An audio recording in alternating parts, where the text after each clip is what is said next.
Sejam muito bem-vindos, sejam muito bem-vindas. Hoje a nossa live é com um africano. Vou convidar ele aqui, uma pessoa maravilhosa, maravilhosa. Esperar ele aguardar, ele entrar.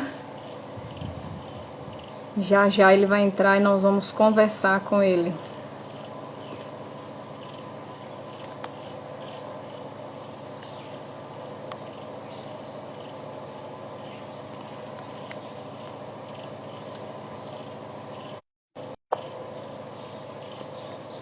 Eita. Gente, tô aguardando o irmão Gabriel entrar. Estamos tendo algumas divergências aqui, mas já já ele vai entrar. Deixa eu ver se eu chamo ele aqui. Gabriel Riel. Convidei ele. Vamos aguardar o nosso irmão.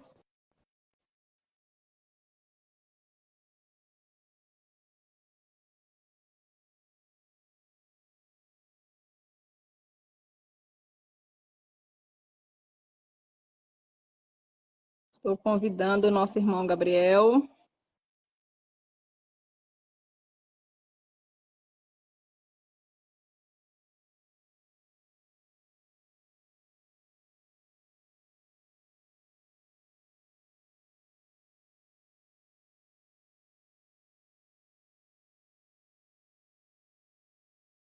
Para ver se ele entra. Eu creio que vai dar certo, sim. Vai dar muito certo. Só estamos aguardando ele entrar. Nosso irmão entrou. Irmão Gabriel, já vou te aceitar, meu irmão.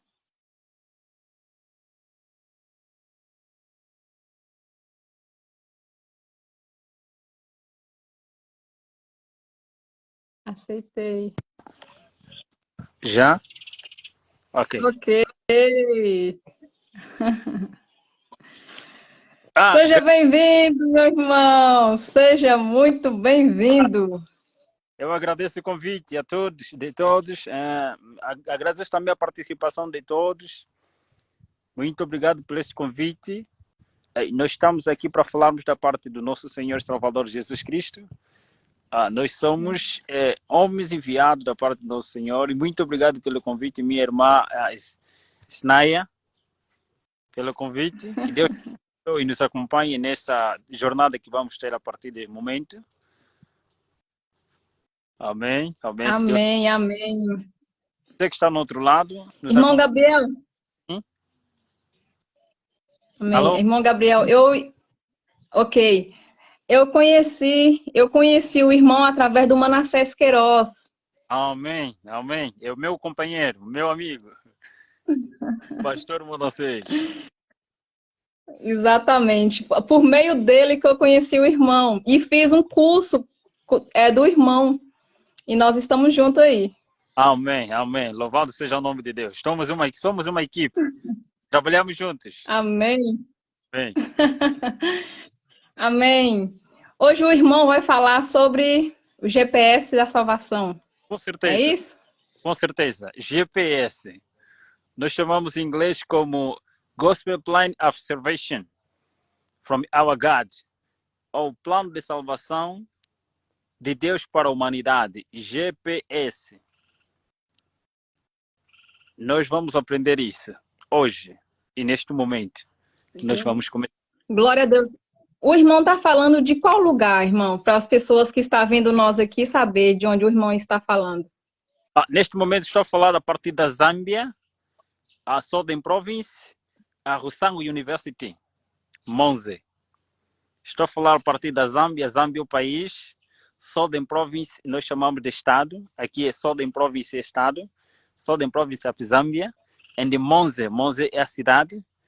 Rusango University é o lugar em que estou. Estou aqui para estudar religião, estou a estudar teologia, religião nesse caso. Estou aqui a fazer religião nessa universidade, Adventista do Sétimo Dia. a partir deste momento, deste local em que nós estamos, conforme vê mesmo, é a verdejante, é a área em que nós estamos. Zâmbia, não Ok, Angola. ok. Amém. Deus abençoa. Aí é o continente africano, irmão Gabriel? Faz parte do continente africano, é um país africano. De Ah, língua ok. oficial. A língua oficial não deu uma travada. A língua oficial é qual? A língua oficial cá é inglesa, a língua inglesa. Ah, sim. Ok, ok. Então, nós estávamos falando sobre o GPS da salvação. Irmão, fica à vontade. Muito, Agora é com você. muito bem. Então, antes de nós começarmos para falarmos da parte do nosso Senhor, antes de nós abrirmos a palavra de Deus, vamos falar com o Papai do Céu. Senhor Jeová, nosso Deus, nosso Criador, nosso Redentor, louvado e exaltado seja teu nome. Muito obrigado, Pai, por nos amar, com amor eterno e com amorável benignidade nos tem atraído mediante o seu amor, mediante o seu sacrifício feito na cruz do Calvário. Senhor, muito obrigado porque, Senhor, nos amas e nos dá a liberdade de realizarmos, de escolhermos o que nós queremos segundo a nossa vontade. E o Senhor respeita a nossa escolha. O Senhor respeita a nossa vontade, os nossos desejos. O Senhor respeita a nossa liberdade de escolha, o nosso livre-arbítrio. Muito obrigado por essa oportunidade. Neste momento pedimos ao Senhor, através do seu Santo Espírito, que convença os nossos corações a entendermos a tua palavra conforme ela está escrita e liberte de nós o pensamento partidário, religioso que há na nossa consciência. Liberta-nos, Pai, do pensamento tradicionalista, do pensamento religioso, tradicionalista e cultural que impede de aceitarmos a tua palavra conforme ela está escrita.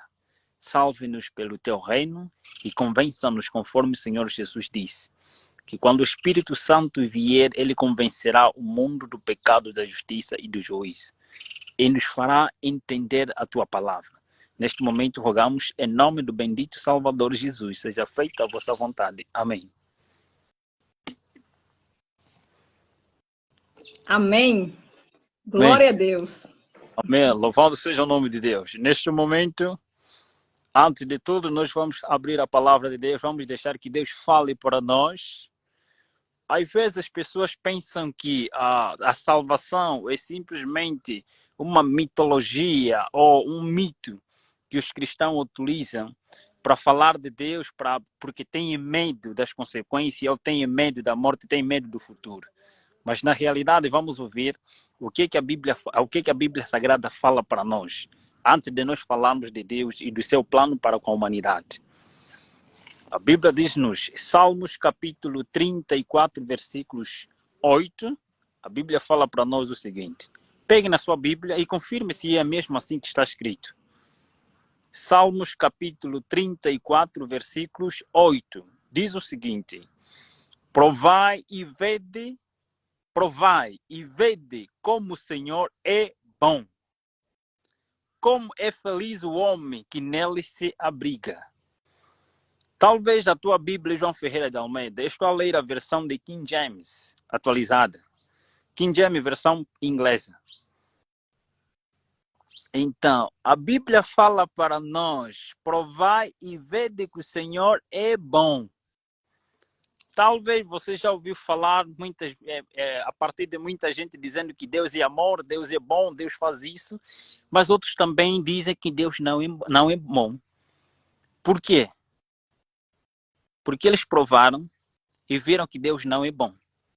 A Bíblia fala para nós, provai e vede que o Senhor é bom. Você torna-se mentiroso quando você diz que Deus é bom e você não provou que Deus é bom. E Deus não mostrou evidência na tua vida que Ele é bom. Você torna-se mentiroso quando dizes que Deus é amor. E Ele não mostrou evidência do seu amor na tua vida, você torna-se mentiroso. É isso que a Bíblia está a dizer. Deus fala para nós, provai e vede que o Senhor é bom ou é mau. Ele pede evidência, Ele pede que façamos prova a Ele. Prova é pedir evidência a partir dele. Ele está a pedir para nós. Então não podemos falar do amor de Deus se Ele não mostrou em nós amor, evidência do seu amor na nossa vida. É isso que o texto está dizendo. Então, para nós falarmos do plano da salvação, o que Deus preparou para nós hoje, o que Ele preparou desde a fundação, desde a cair, desde que o mundo caiu para nós hoje. Qual é o plano da salvação? O plano da salvação, o GPS de Deus para a salvação da humanidade, desde o momento em que o homem caiu, até porque a Bíblia só menciona 4 capítulos na Bíblia que menciona, 2 capítulos que menciona a vida real. A vida como a vida no mundo ideal, o mundo real de vida eterna. De um paraíso, de uma vida eterna, onde não precisaria de salvação. A Bíblia menciona os 2 primeiros capítulos, como é que a vida era no princípio, perfeito, sem defeito nenhum. O ser humano foi criado de forma perfeita, só em 2 capítulos. No capítulo a seguir, a partir do Gênesis capítulo 3, até o Apocalipse capítulo 20, narra a trajetória. Todo narra a trajetória que o ser humano precisa da salvação. Então vamos falar da narração de Gênesis capítulo 3 até o Apocalipse capítulo 20. Esta trajetória. Os 2 primeiros capítulos narram de como Deus criou o universo, de como Deus criou a Terra e o céu, de como Deus criou o nosso planeta Terra e de todas as coisas que existem no nosso planeta Terra, no nosso mundo atual. É antes deste mundo atual. Aquele mundo era perfeito, onde só existia Adão e Eva e outras criaturas. Até o momento em que Adão desobedece, Adão e a Eva desobedecem, caem em desgraça. Vamos ouvir isso a partir. Se você quer confirmar isso, leia o capítulo 3 de Gênesis, onde começa com a trajetória. Depois do homem ter desobedecido a ordem do nosso Deus, muitos não acreditam nessa história, nessa narração. Eu respeito, e com muito respeito também, respeito mesmo o pensamento daqueles que discordam dessa ideia, mas eu creio na criação, eu creio na história bíblica, a história bíblica como a voz de Deus na minha consciência. Eu creio assim, dessa forma, de que a Bíblia Sagrada é a palavra de Deus escrita em linguagem humana para mim. Como existem especialistas, como o psicólogo é especialista que estuda os fenômenos que acontecem na nossa mente. Ele é o especialista adequado para falar dos fenômenos que acontecem na nossa mente. E não podemos chamar um pedagogo para falar dos fenômenos mentais. Nós devemos chamar um psicólogo para nos falar dos fenômenos mentais. Nós devemos chamar um médico especializado para tratar do assunto de doença, de uma determinada patologia. Devemos chamar pessoas específicas, cada um no seu devido ramo, para realizar as atividades adequadas de acordo à sua profissão. Assim também acontece com aqueles que escreveram a Bíblia. Nós não podemos chamar um advogado para fazer a operação de um doente. Nós estaríamos a matar. Não podemos chamar um médico para defender um caso judicial. Não podemos fazer troca. Devemos chamar cada um no seu devido lugar. Cada um de acordo com a sua profissão. Cada um de acordo com a sua área.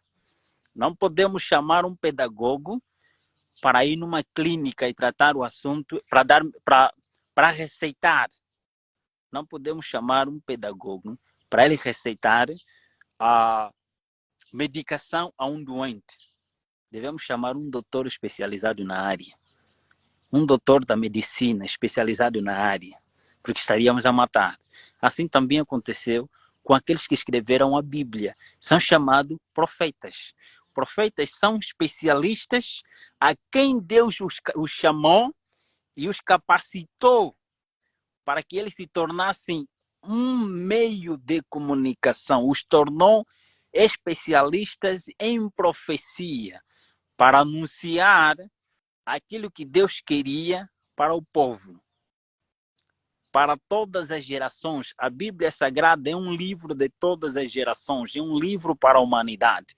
Não é um livro específico para uma determinada geração. É um livro para a humanidade. É de geração em geração. E os profetas são as pessoas especializadas a quem Deus chamou, os capacitou, preparou-os.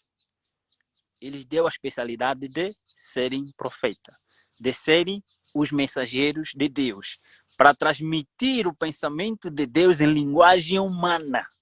Então, por isso que eu acredito na Bíblia como a inspiração, como a palavra escrita de Deus em linguagem humana, porque Deus não pode se comunicar com o ser humano e viver. Nós podemos buscar essa história através de Êxodo, capítulo 20, onde Deus pede a Moisés para que todo o povo encontrasse ele no monte. E quando ele manifestou-se, o povo ficou aterrorizado. Diziam: nós não podemos ver Deus. Por favor, Moisés, fale com Deus, senão nós vamos morrer. Então Moisés ali estava como especialista. Deus chamou Moisés como especialista. Nós não podemos falar com Deus e viver. É neste momento que estamos a dizer que a Bíblia, de Gênesis até o Apocalipse, são compilações de livros escritos por homens ou especialistas a quem Deus chamou e os capacitou. Então, por isso estamos a dizer que antes de nós acreditarmos na salvação, devemos acreditar que a Bíblia Sagrada é a palavra escrita de Deus em linguagem e pensamento humano. É Deus falar para mim de acordo com a minha linguagem. É como um pedagogo infantil utilizar a linguagem infantil para falar com a criança e dar a entender de acordo com a linguagem da criança. Porque uma linguagem de adulto a criança não vai entender. Os pedagogos sabem e aprendem, os pedagogos infantis aprendem a linguagem de criança para transmitir o conhecimento a uma criança. Assim também, Deus utilizou os profetas para falar conosco. Deus falou com eles para nos transmitir a nós, como criancinhas, em linguagem nossa, para nós entendermos. Então aqui a Bíblia fala: provai e vede que o Senhor é bom. Hoje a Bíblia vai provar para você e para mim de que Deus é amor. Mas não simplesmente do que você vai ouvir vai garantir de que Deus é bom. Não. Ele está pedindo de forma pessoal. Você tem que ter uma experiência pessoal com Deus. Você tem que ter aqui o texto estava lá para nós, ter um testemunho pessoal com Deus, uma relação pessoal com Deus. E você dizer: eu provei a Deus e Deus mostrou em mim evidências de que Deus é verdadeiramente amor. É isso que a Bíblia está a falar para nós. Deus morreu. Um texto muito famoso que nós vamos ler agora, onde vai se basear, onde está mesmo o nosso tema principal. É um livro muito conhecido e um texto também muito lido. Está no Novo Testamento. É um livro que está no Novo Testamento, chama-se João, um dos discípulos que era seguidor de nosso Senhor Salvador Jesus Cristo. E não somente seguidor, também como era primo pessoal, primo de sangue de nosso Senhor Salvador Jesus Cristo. Podes não acreditar no que estou a dizer. A história universal, não estou a referir história de igreja ou história de religião. Estou a referir história universal. Estou a falar do mundo acadêmico. Homens da parte da academia, cientistas, historiadores, escreveram de acordo com as suas pesquisas, escreveram e confirmaram a veracidade de que um homem chamado Jesus vivia como judeu, viveu numa terra chamada Judeia. Ok. Você pode não acreditar, mas confirme na história universal, você vai encontrar isso. Eu não estou a te dizer na Bíblia, eu não estou a te dizer pastores, não estou a te dizer teólogos, não estou a dizer pai de igrejas. Eu estou a dizer historiadores, acadêmicos. Eles confirmam isso. E até porque a própria história é registrada antes e depois de Cristo. Não são religiosos que fazem essa repartição de período. Antes e depois de Cristo são historiadores acadêmicos e não são pessoas simplesmente analfabetos ou negligentes, são pessoas cultas, são pessoas acadêmicos e são PhDs que põem mesmo assim, antes, que dividem um tempo, antes e depois de Cristo. Creia ou não, no teu livro de história, no teu livro que narra alguma coisa de história, está escrito assim, antes e depois de Cristo. Before or after Christ. Está assim no teu livro de história, independentemente da língua que você utiliza, mas está assim. Então nós vamos falar desse ser que uma vez viveu nesta terra e ele morreu, ele viveu. É um Deus em forma humana, é um Deus invisível que se tornou visível, é um Deus imortal que se tornou semelhante ao mortal. E ele viveu entre os homens. Isaías, capítulo 53, narra a história, a maior história de amor registrada na Bíblia, está escrito em Isaías 53. Leia Isaías 53, só tem 12 versículos. Leia todo ele. Aconselho, chamo-te a ler este livro. Lá está a maior história de amor jamais existente. Lá está a maior história de amor. A maior história de amor é o nosso Senhor Jesus Cristo que realizou isso. Vamos abrir São João capítulo 3, versículos 16. Abra sua Bíblia e vamos confirmar o que a Bíblia fala para nós. São João 3, 16. Diz o seguinte: porque Deus amou o mundo de tal maneira que deu seu Filho unigênito, para que todo aquele que nele crê não pereça, mas tenha vida eterna. Talvez não entendemos. Nós lemos esse versículo tantas vezes, às vezes pastores leem, nossos líderes leem, e é recitado. Porque Deus amou o mundo de tal maneira que deu seu Filho unigênito, para que todo aquele que nele crê não pereça, mas tenha vida eterna. O contexto deste texto, o contexto desse versículo, dessas palavras, não está nesse versículo. Está no versículo 14. Está no versículo 14. Quem disse isso é o nosso Senhor Salvador Jesus Cristo. Eu creio que são palavras ditas por ele e registradas pelo apóstolo João, aquele que era primo de Jesus, aquele que conviveu com Jesus e que foi discípulo de Jesus. E não somente discípulo, mas aquele que foi o amigo pessoal de Jesus, o mais amado, diz a história. Ele registrou essas palavras ditas pelo nosso Senhor Salvador Jesus Cristo. O versículo 14 é o principal foco, não é o 16. Olha o que está escrito no versículo 16, o que nosso Senhor Salvador Jesus Cristo diz. Versículo 14, mesmo capítulo. Assim como Moisés levantou a serpente no deserto, desse mesmo modo é necessário que o Filho do Homem seja levantado, para que todo aquele que nele crê não pereça, mas tenha a vida eterna. O contexto do versículo 16 está no versículo 14. Vamos buscar a história, o que aconteceu no momento em que Moisés levantou a serpente. Vamos saber por que Moisés levantou a serpente no deserto. Ouça ali, a história resiste em inúmeros livros de números. Ali diz-nos que quem pretende pesquisar pode buscar a história da serpente que mordeiam, está no livro de Números. O que aconteceu? O povo se rebelou contra a ordem de Deus através de Moisés, desobedeceram e, por consequência da desobediência, todas as nossas escolhas têm consequências. ou para a morte ou para a vida. Todas as nossas escolhas têm consequências, ou para o bem ou para o mal. Todo ser humano é livre em fazer a sua própria escolha. Todo ser humano é livre em fazer a sua própria escolha, mas todavia é escravo das suas consequências. Ninguém escolhe livrar-se das consequências das nossas escolhas.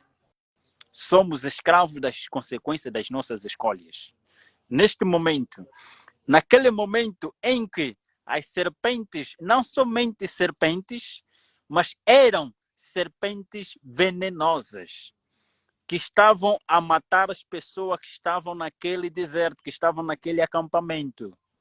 As serpentes estavam a picar, serpentes venenosas.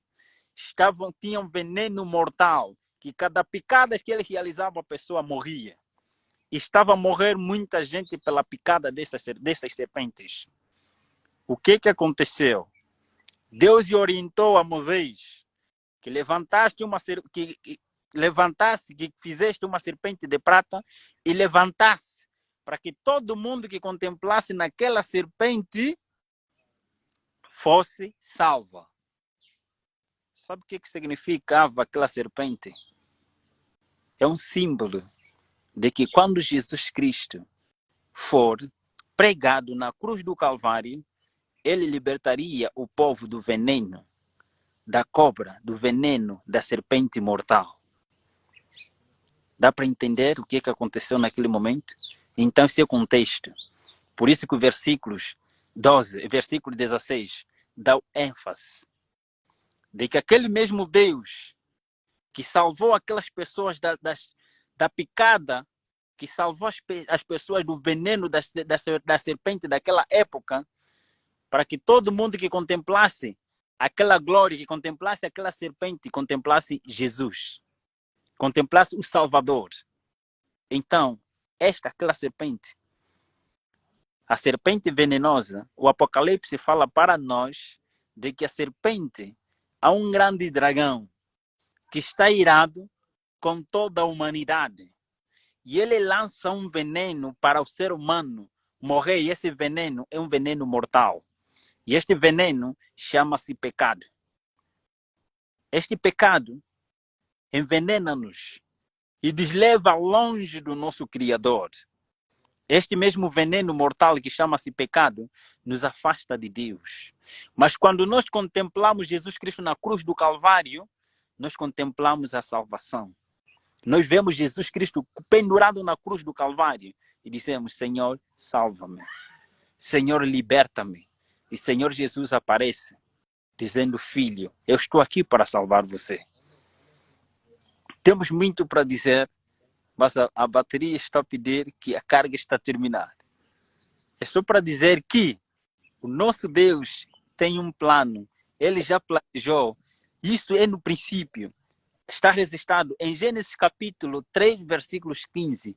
A maior promessa de todas as promessas. Ele dizia: uma coisa, os descendentes, aí fala-se da serpente. A inimizade entre a serpente e o descendente da mulher.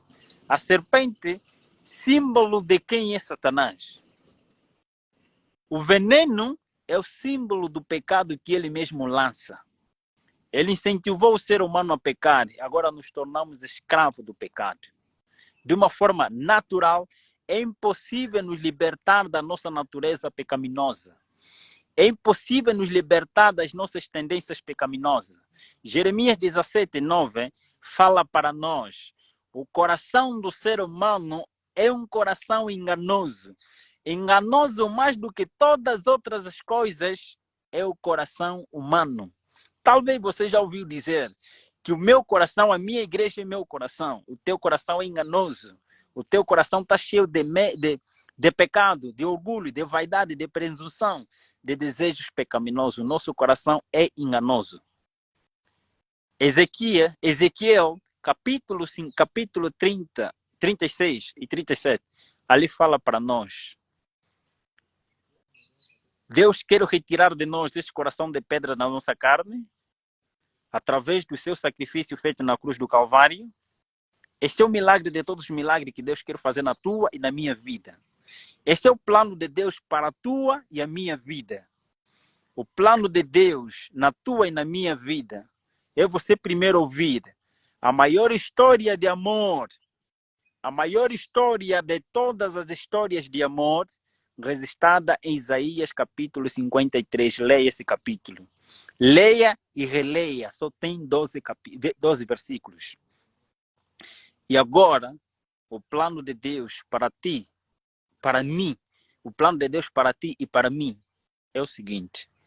É Deus operar o milagre de todos os milagres, libertar-me desse coração que está envenenado pelo pecado, que está envenenado pelo veneno mortal que chama-se pecado, que me impede de estar em comunicação com meu Pai Celestial. Em Ezequiel, capítulo 36, versículo 25 a 27, fala para nós. É minha vontade retirar de vocês o coração de pedra e pôr-vos dentro de vocês um coração de carne. E eu no vosso coração de carne a minha lei.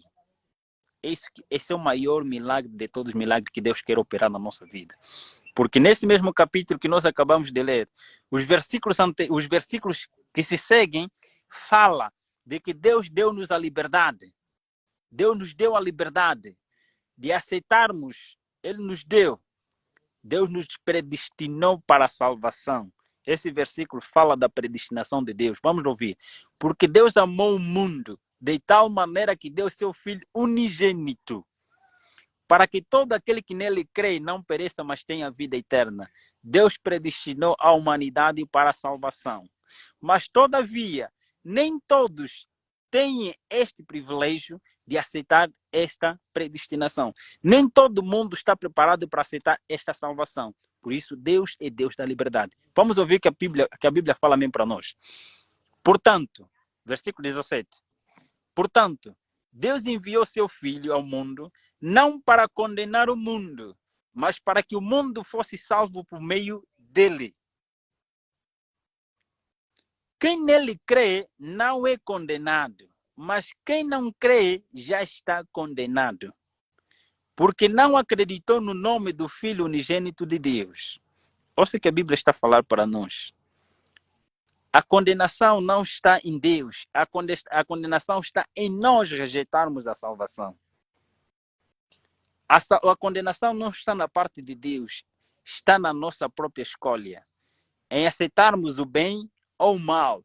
Todas as nossas escolhas têm consequências, para o bem ou para o mal. E o julgamento é este, que a luz veio ao mundo, mas os homens amaram mais as trevas do que a luz, porque as suas obras eram más. Quantas pessoas não querem deixar as suas práticas pecaminosas, os seus atos pecaminosos, porque eles têm prazer de andar naquelas ações pecaminosas. Não querem abandonar, porque não querem mesmo, porque amam fazer o que eles estão a fazer. Mas Deus fala através dos seus servos: filho, para de andar naquele caminho. O caminho que eu planejei para você é a vida eterna. É aceitar a mim como teu salvador pessoal e aceitar a mim como o Senhor da tua vida. São factos diferentes. Ser Senhor da vida e ser Salvador da vida são factos diferentes. Vamos procurar ouvir o que a Bíblia diz, depois vamos especificar isso. Pois todo aquele que pratica o mal odeia a luz e não se aproxima da luz, temendo que as suas obras sejam expostas. Versículo 21. Mas quem pratica a verdade vem para a luz, para que se veja claramente as suas obras são realizadas em Deus.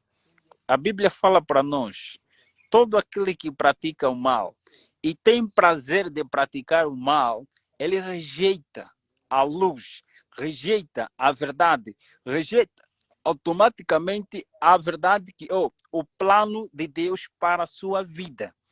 Quando nós voluntariamente decidimos fazer o mal, com uma livre consciência, com uma livre vontade, nós decidimos fazer o que nós queremos, automaticamente nos tornamos escravos do mal. E Deus não tem nada a ver. Ele não interfere. nas nossas escolhas. Ele sempre diz: eis que estou à porta, filho. Estou à porta do teu coração. Eu quero salvar você. Eu morri na cruz do Calvário. Decidi morrer na cruz do Calvário. Dei a minha vida voluntariamente para morrer por ti. Mas, todavia, eu não posso te obrigar a aceitar a minha libertação. Eu não posso te obrigar a aceitar a salvação. Você é livre em aceitar ou não. Por isso que estou à porta e bato. Ouça a minha voz. Deixa ser o teu salvador pessoal. Deixa ser o Senhor da tua vida. O facto que acontece no plano da salvação, há 3 processos. Desses 3 processos, quando o ser humano voluntariamente aceita Jesus Cristo, ele vê as evidências da parte de Deus, de ver que Deus é amor e Deus o ama muito. Então aceita Jesus como seu salvador pessoal. Isso no mundo do processo da salvação chama-se processo da justificação. Paulo fala disso. Justificados pela fé, somos salvos em Cristo Jesus. Esse processo chama-se processo da justificação. O processo da justificação é o ato em que o pecador aceita Jesus Cristo, convencido pelo Espírito Santo, através da leitura ou de ouvir a palavra de um pregador da parte de Deus. Ele aceita Jesus como seu salvador pessoal no seu coração e ele entrega a sua vida a Jesus naquele momento. Jesus aparece e lhe diz: este a partir do momento é meu filho. Ali nós chamamos isso de processo da justificação. Aceitar Jesus Cristo como salvador pessoal. Muitos param simplesmente nesse processo e não querem avançar. Como uma criança quando nasce, os pais estão ansiosos para que eles continuem a fazer o quê? A crescer, a gatinhar, e depois de gatinhar começar a marcar passos. E depois de marcar passos, começar a andar. E depois de começar a andar, vai crescendo. E vai ser inscrito numa escola e vai ter que crescer. Esses são os sonhos de um pai. Os sonhos dos pais, quando querem ver o seu filho a crescer. Assim também com Deus. Mas muitos se tornam estáticos. No processo da salvação, muitos tornam-se estáticos. Aceitam simplesmente Jesus Cristo como Salvador, passam ali, colam ali e eles rejeitam outro processo do crescimento, que nós chamamos o processo da santificação. Como é que é o processo da santificação? O processo da santificação, se você quer compreender mais isso, leia Efésios capítulo 2, versículos 8 a 10. Você vai se encontrar como é que está registrado lá. Diz para nós e para você que o processo da justificação é ação de Deus. A ação de Deus é a graça imerecida. Deus dá-nos a sua graça e nós que chamamos a ação de Deus. E a fé é a reação, é o elemento que reage para aceitar esta graça. Nós chamamos ação de Deus graça e a reação do homem nós chamamos de fé. Toda ação tem uma reação. Quem dá iniciativa no processo da salvação é nosso Deus. Agora, o processo da santificação é o momento em que Jesus aparece na tua vida dizendo: Senhor, meu filho, agora deixa eu ser o comando da tua vida. Deixa eu orientar você. Deixa agora guiar você. Você agora para de fazer o que você quer. Agora deixa eu ser o Senhor da tua vida. Deixa eu comandar você. Deixa eu guiar a tua vida. Deixa eu te orientar. Nós chamamos isso de processo da santificação. O processo da santificação não é arrebatamentos felizes de sentimentos, mas é a santificação. É a inteira entrega da nossa vontade a Deus. É assim ouvir o que a Bíblia diz e assim viver conforme está escrito em Tiago. Assim falai e assim procedei. O processo da santificação é nós andarmos com Deus. É nós andarmos de acordo à vontade de Deus. É nós não obedecermos os desejos da carne, conforme está escrito em Romanos capítulo 8. Leia esse capítulo. Romanos capítulo 8, versículo 5. Vamos ouvir o que a Bíblia fala para nós. Romanos capítulo 8, versículo 5. O que diz? Os que vivem segundo a carne têm a mente voltada para as vontades da natureza carnal. Entretanto, os que vivem de acordo com o Espírito têm a mente orientada para satisfazer o que o Espírito deseja. Talvez não entendemos. Vamos repetir. Os que vivem segundo a carne, aqueles que vivem de acordo com as suas próprias vontades, têm a mente voltada para vontades da natureza carnal. Fazer o que eu quero. Ninguém pode mandar na minha vida. Eu faço o que eu quero. Eu faço o que a minha mente orienta. Eu faço o que o meu coração manda. É isso que a Bíblia está a falar. Aqueles não estão em espírito.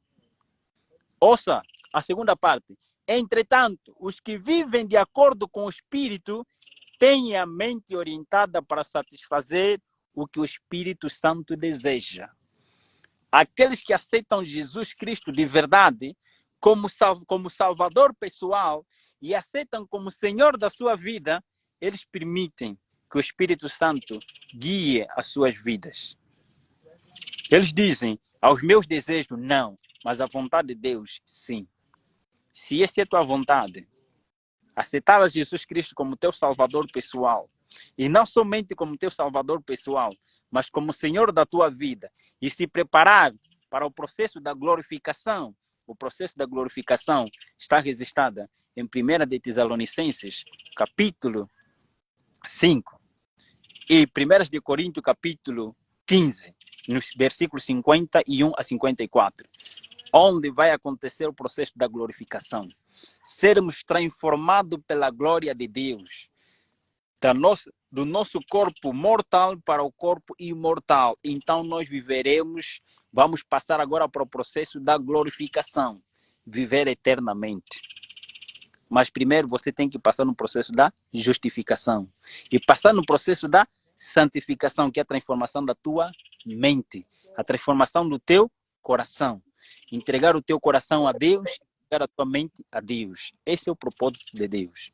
Ser guiado por Ele. Irmão Gabriel, o processo de justificação, ele inicia então com a pessoa aceitar Jesus Cristo como Salvador? Esse já é o início do processo de justificação? Esse é o processo de justificação.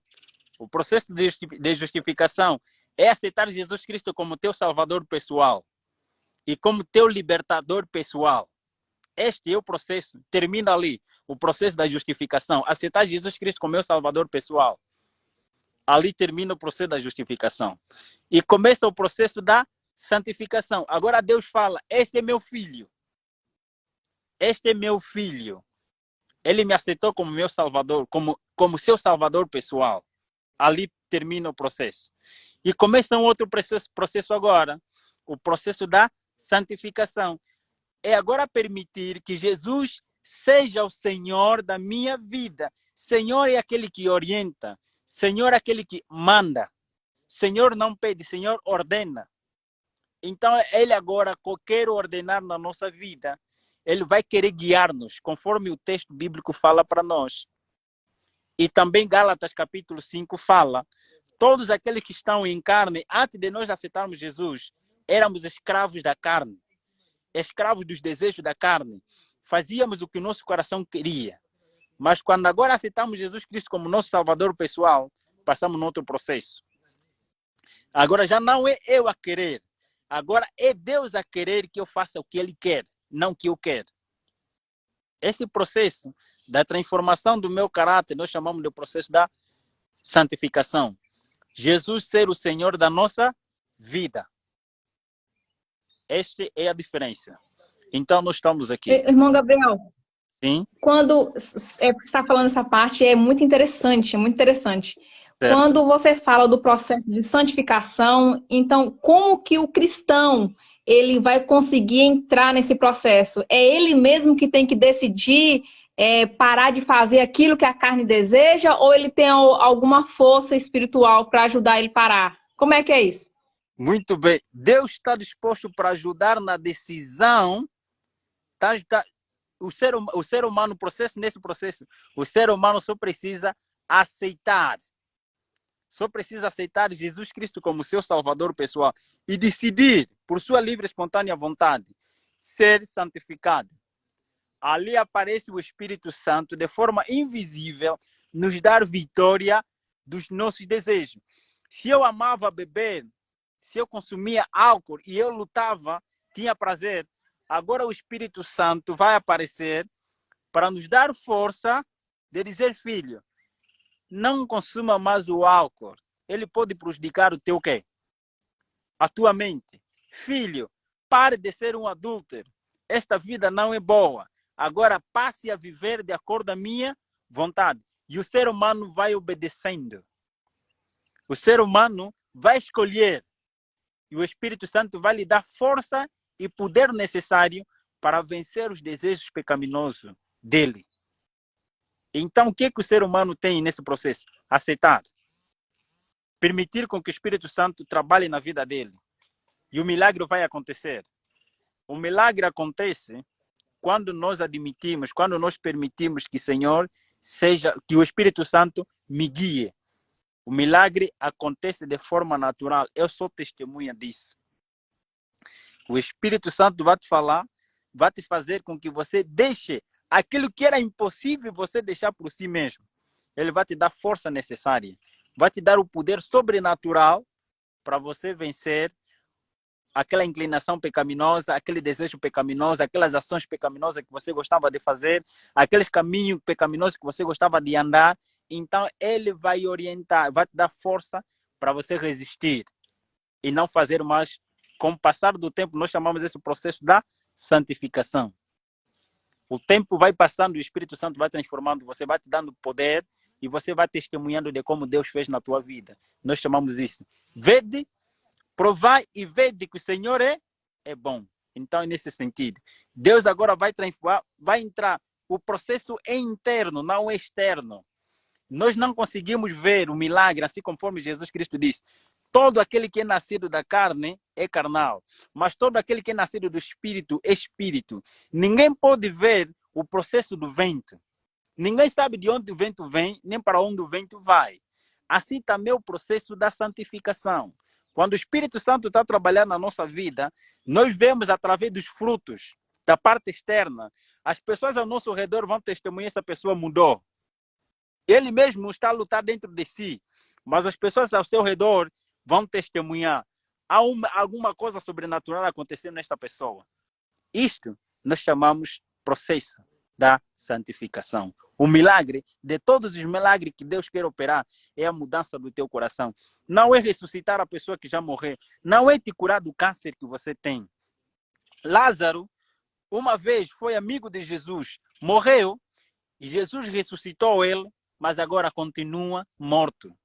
Todos os doentes que foram curados naquela época, enquanto Jesus estava em vida, todos eles estão mortos, estão cadáveres.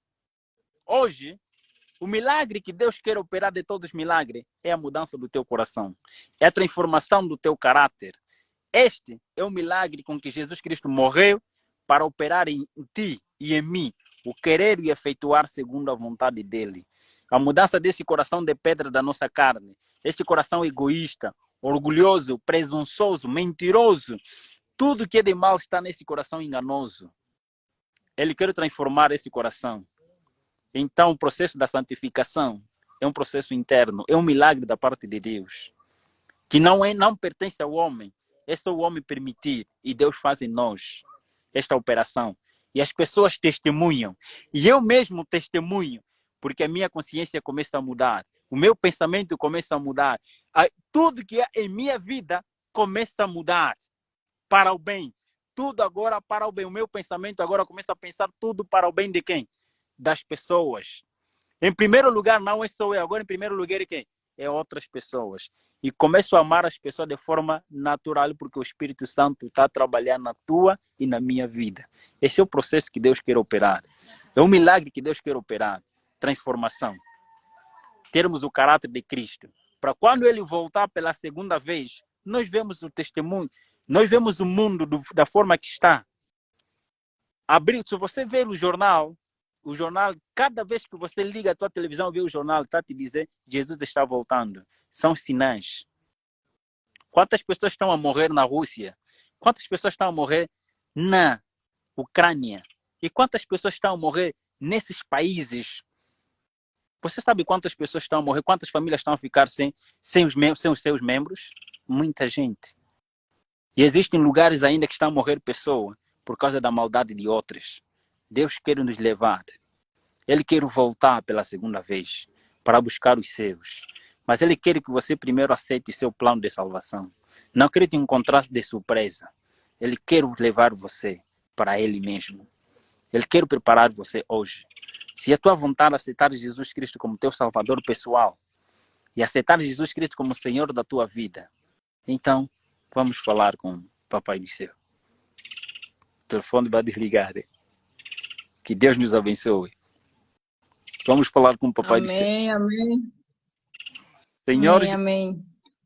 Senhor Deus, nosso Pai, nosso Criador, nosso Redentor, muito obrigado, Pai, pelo cuidado e a proteção divina que o Senhor tem tido conosco. Muito obrigado pelo seu plano de amor, que convence as pessoas que estão a ouvir esta pregação, que os leve a ler Isaías 53, onde está registrada a maior história de todas as histórias de amor. Para contemplar a tua glória, para contemplar o seu sacrifício, para contemplar o seu amor para conosco. Lá está registrado isso. Pedimos em nome de Jesus que nos convença do pecado, da justiça e do juízo. Em nome de Jesus. Amém. Amém, amém. Nós vamos depois fazer mais outra live. Foi bom demais, gente. Tá Foi bom. bom demais. Vamos marcar depois. E também queria publicitar acerca do livro para todo mundo que já acompanhou o historial. O livro já está terminado. Sim, sim. Pela graça de Deus, já está terminado, já está revisado. A parte técnica toda já terminou. Mas estamos atrás de patrocínio. Estamos atrás do patrocínio. É só entrar em contato com a irmã mesmo e a irmã vai entrar em contato comigo, conforme está, quem pretender ajudar para a impressão do livro. Ok. Sim, sim. Gente, esse livro, o irmão Gabriel vai contar tudo. Conta tudo sobre aquilo que ele aprendeu. E aquelas pessoas que sentirem vontade de ajudar no patrocínio, vocês podem entrar em contato comigo. Inclusive, tem um pessoal que também eu conversei com eles, que eles estão responsáveis por isso, irmão Gabriel. Eu posso passar o Pix deles. E eles colocaram o Pix como livro do irmão Gabriel. Eu posso estar passando para eles. A irmã Adriana Maia. Adriana Maia. Sim. É isso aí. Exatamente. Nós vamos marcar outro dia para você voltar de novo, para você ensinar para nós mais sobre isso. Tá bem. Que pena que o celular... Sim, que pena que o celular, ele tá descarregando aí, né? Sim. Tá certo, então. Deus abençoe, irmão Gabriel, por tudo, por esse momento. Foi maravilhoso. Amém. Deus abençoa. Ok. Ok. Gente, eu convido vocês para entrarem, dar uma olhadinha lá na Fazenda Salutar. Tem produtos maravilhosos diretamente da fazenda para vocês. E eu vou ficando por aqui. Hoje foi muito bom. São conselhos poderosos que nosso irmão tem mandado para nós. Deus abençoe, que o Senhor venha te revestir cada vez mais, meu irmão Gabriel, para dar para nós esse suporte. Amém. Que Deus nos abençoe. Tchau. Fazer mais. Ok. Tchau. Deus abençoe a todos. Tchau, gente.